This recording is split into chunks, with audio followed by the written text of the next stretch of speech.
Assalamualaikum warahmatullahi wabarakatuh. Halo semuanya, salam sejahtera bagi kita semua.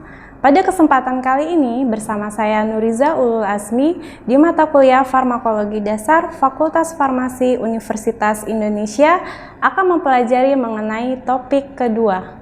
Pada pertemuan pertama telah dipelajari mengenai prinsip dasar farmakologi dan juga terapi obat sebagai pengenalan atau pengantar dalam mempelajari mata kuliah ini selama 1 semester ke depan.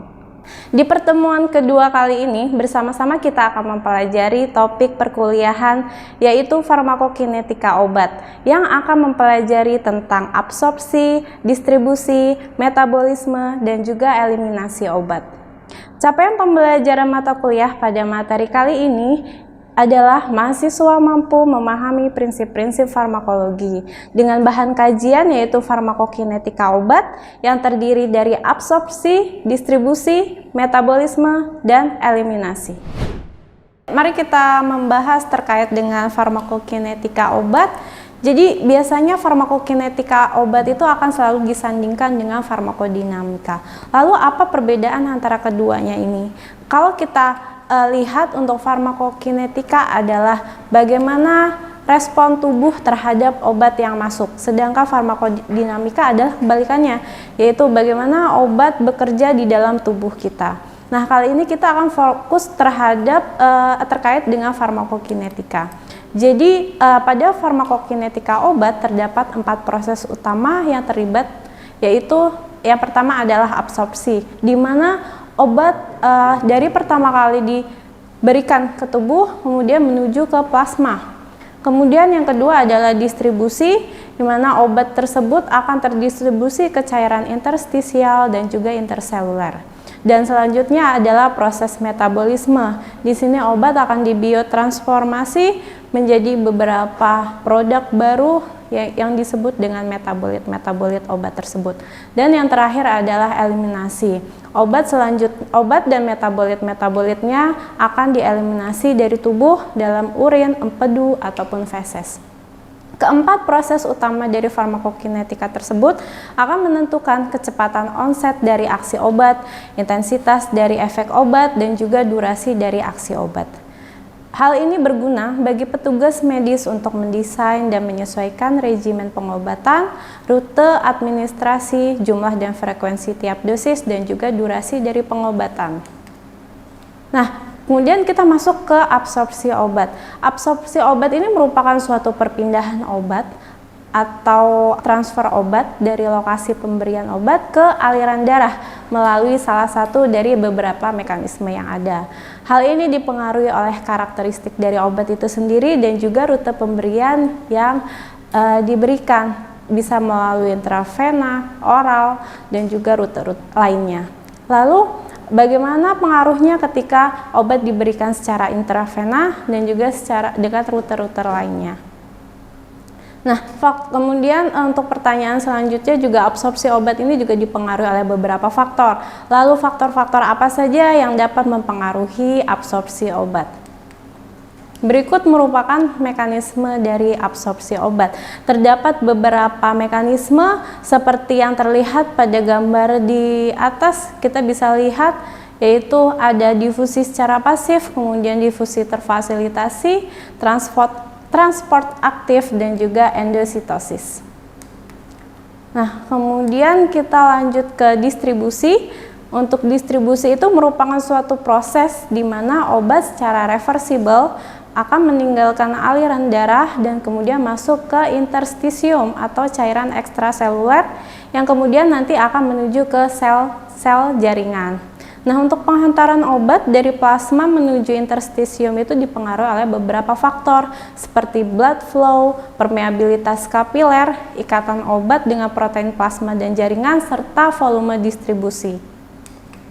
Nah, untuk metabolisme sendiri, saat obat masuk ke dalam tubuh, proses eliminasi sebenarnya sudah mulai berjalan.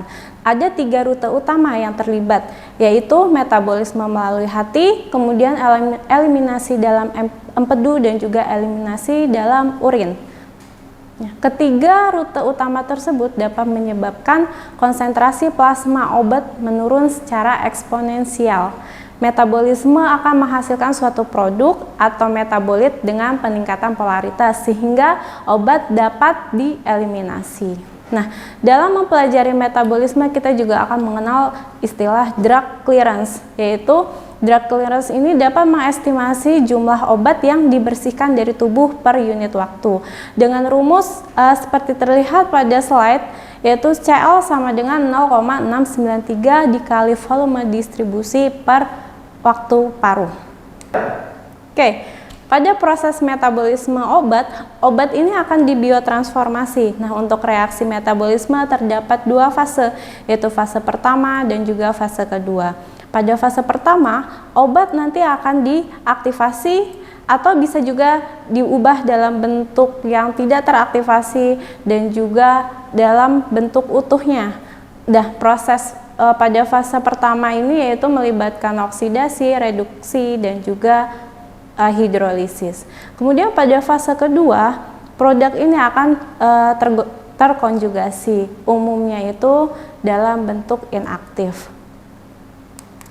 Oke, proses selanjutnya yang terakhir adalah terkait dengan eliminasi. Jadi dalam proses eliminasi obat dari tubuh, obat ini harus memiliki kepolaran yang sesuai sehingga dapat diekskresikan secara efisien. Nah, rute utama dalam eliminasi obat adalah melalui ginjal dalam bentuk urin. Lalu, bagaimana dengan seorang yang mengalami gangguan ginjal? Eliminasi obat melalui ginjal juga dapat melalui beberapa proses. Ada 3 proses dalam eliminasi obat melalui ginjal. Yang pertama adalah filtrasi glomerulus, kemudian yang kedua adalah sekresi tubulus proksimal, dan yang ketiga adalah reabsorpsi tubulus distal. Kemudian bagaimana dengan rute eliminasi lainnya?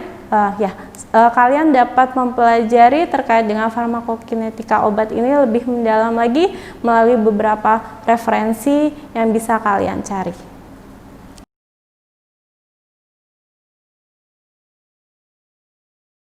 Demikianlah pertemuan sesi kedua perkuliahan kali ini.